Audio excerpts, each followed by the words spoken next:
Hey guys, this is Albetium back with another video for Risk of Rain Returns, and it's going to be a beginner guide. Now, here's the thing with roguelike games, they can be quite intimidating, especially if you are starting this when a whole community is already formed and it just looks like everyone knows everything, and it's really intimidating to get inside them because they just feel so confusing, overwhelming, and well, I'm gonna be helping you to, well, get started as easy as possible. And before I even think about asking you to click that like or subscribe button for me, I just ask that you perhaps give me a chance to earn that from you. And with that being said, well, let's get in on this. For the very beginning of your runs and your experience with the game, always select just the drizzle difficulty, because this just means that the time scaling of the difficulty is gonna happen a little bit slower. You're gonna have more time between the runs, and the bosses and enemies just don't do as much damage as well. And this is going to be critical for you to explore the levels more, because more you explore, more you are gonna be unlocking items, and this is going to be the focus of your building towards the end of the game. You need to unlock as many items as you can, because then they are gonna be dropping in your playthrough as you approach the game's end. So first, just get familiar with the game, and that is all you should be worried about.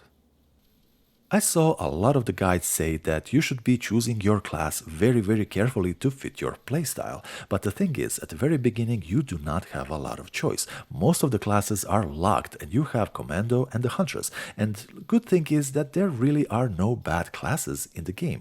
Either one of these is gonna be just perfect for you to start with, and unlocking more classes is really not that difficult, and it's just gonna be happening on sheer progression through the game.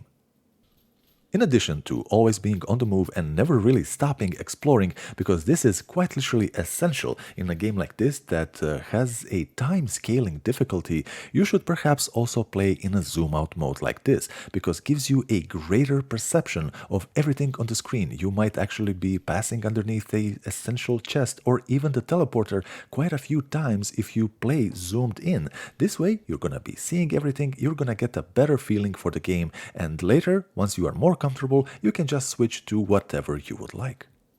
The layout and topography of the levels is essential and can be exploited to great effect. Sometimes bosses like this, they can't even get to you, and you can simply stand on one side and just let them have it under the constant barrage of the bullets and everything else. Some also minor enemies might not be able to cross to the other side as well, so you have all the options open. You can do whatever you want, and they are quite literally at your mercy.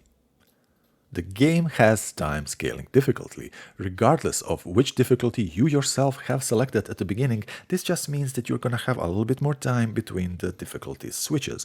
Once you are still a beginner, do not try to rush. Take your time, try unlocking as many items as you can, because this later is gonna be helping you a lot. So focus on items rather than game progression.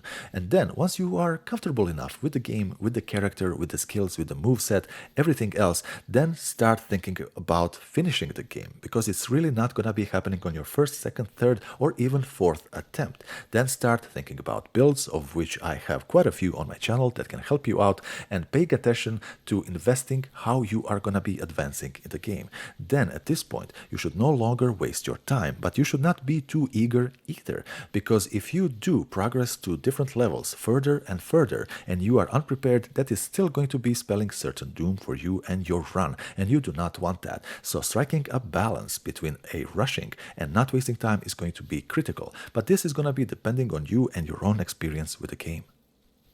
Roguelike games are absolutely brutal, but they are fair. So what is important is that you learn your lessons and not repeat the mistakes from your previous run.